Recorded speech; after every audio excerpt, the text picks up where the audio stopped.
our next speaker I saw at Speaker Slam. Excuse me.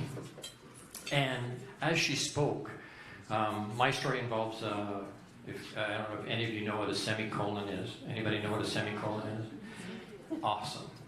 So as she's talking, it connected with me, and I'm like, as soon as she gets off stage, I gotta go talk to her. And as she's coming through the crowd, she came by us, and I'm like, stop, I need to talk to you.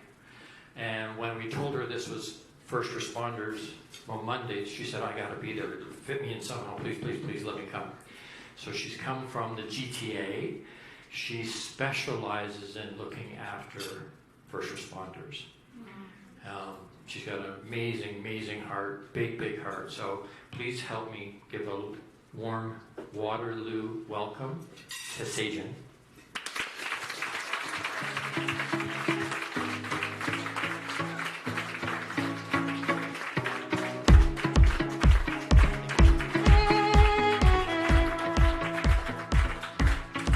Good evening, everybody. I'm really excited to be here. Today's talk is going to be a little bit different than what I've traditionally done. I am an educator, I'm a psychotherapist, I come from a background in positive psychology, so a lot of my talks are very application-based. And then the talk I did at Speaker Slam was about suicide and having a cause for pause. So again, telling a little bit of our story interweaved with a framework and a question about what's your cause as a prevention towards suicide, something that we can all implement. Today I'm going to go even more personal and tell you my story as we kind of went through this journey with post-traumatic stress. Imagine being a young woman looking at the trucks go by, the sirens go by, the big built men, all kinds, smiling, right? Like I'm pulling over to the right. Well, I married one. I know, right? He's just gorgeous. Mr. April, by the way. Absolutely fantastic. And more than being a stunning looking man, let me tell you about this guy. His level of compassion to do what he does, to get in there. He's not just doing his thing, like he's a skilled professional, but he's such a human being and he's with you when you're going through it at your worst. He's so into what you're going through, he brings it home. But he tries not to. He tries not to, because he doesn't want to burden me or bother the children, both under the age of 10. You know, he wants to be the strong guy, because that's what he's supposed to do. Well, what we noticed was that this honeymoon marriage, and let me tell you, it was all honeymoon. We were crazy about each other. Well, this marriage shifted. Something changed. We became strangers. We disconnected. I became lonely. I can only imagine what he was going through. And then all of a sudden, this quiet guy turns into this raging guy. And me, I'm a pretty strong woman. I'm constantly walking on eggshells. This was our dynamic at home. This was our reality. Until one day, when he's in the kitchen, I don't know what I said. I don't even know what I did. But the veins are popping out of his forehead. His neck is strained. He's sitting there. And he looks at me and he goes, "You've got balls." Oh. And I stood there for a second. And normally I wouldn't, want to be combative. But I was like, hell no.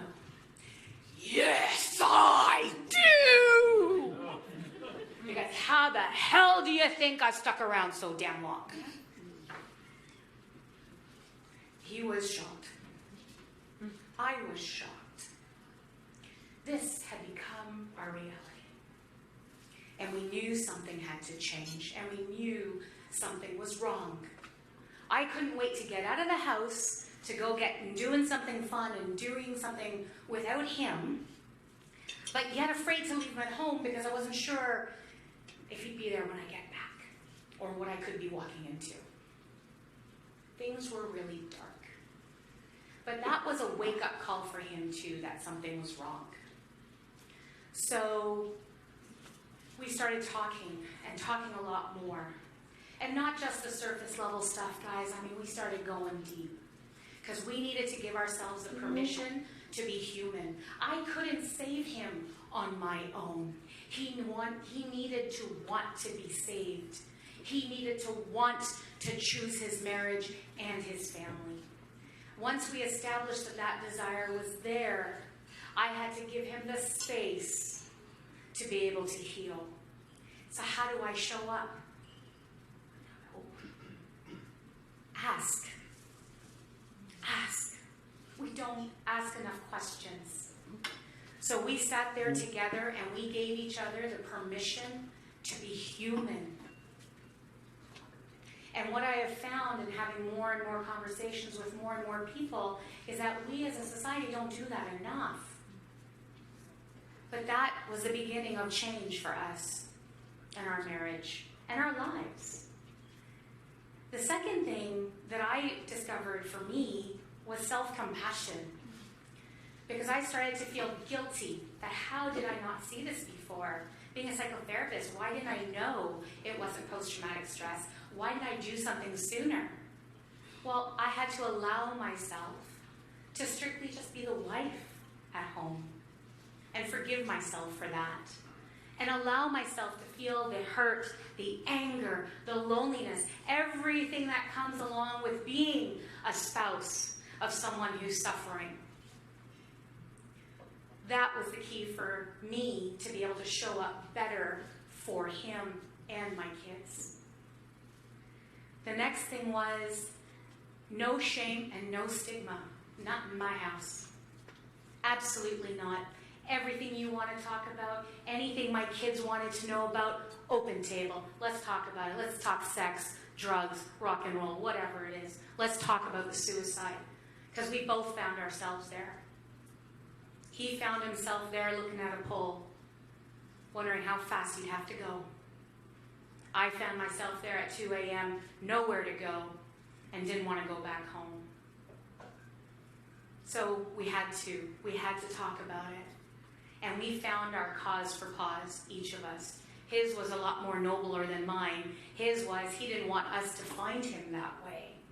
Mine was, what if I fuck it up? Then what? So, what we've learned along the way is that we're strictly just human. Those uniforms, they're not armor. They're clothing.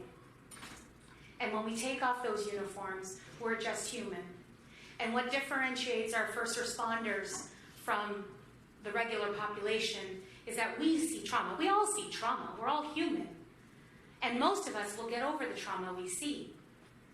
But what happens is when you take a human being, strap on a uniform, and consistently put them in the face of trauma, where they have no time to decompress, to heal, to take care of themselves, then we're really putting another human being in a real hot spot. And they're not the only ones who suffer. So we know that out there, the news and everyone's really talking about PTSD and talking about first responders. But I'll tell you, when we were going through it, we didn't get one phone call. I got my husband help because I knew how as a spouse. And my mission is to help other spouses know how to help their spouse, to help themselves, keep their families together, keep you all alive. But I'll tell you, when we were going through it, we didn't get one phone call. Not from one person asking us, myself and my children, once we had gotten my husband into his program, are you okay? My children would get up in the morning and make their breakfast, get dressed for school, and meet me downstairs by the door because I couldn't get myself out of bed. Because I was so exhausted from the months and months and months leading up to being able to get him into treatment. But if you look at my kids now, they are fantastic. They will tell you their hero is their daddy. He's not a monster, which I know a lot of people, a lot of first responders are afraid of. Talk to your children, explain what you're going through, have these important conversations, because you can survive and thrive after post-traumatic stress. There is post-traumatic growth. We are stronger and better than we've ever been. We are happier. Let me tell you, that picture does not do him justice. And we are just as in love and crazy about each other, because we found ourselves again and found ourselves even better. I show up better. He shows up better, and our children are well. So our mission now is to help others. And so we have a psychoeducation arm where we offer help to departments on how to talk to their staff and get their staff taking care of themselves, as well as individually coaching and offering therapy to other folks as well. But just remember, this isn't just a first responder thing, it's a human thing. So let's give ourselves the opportunity to have the permission to be human and feel what we feel, and self-compassion, so we don't hold on to it and it moves us to the next stage. Thank you.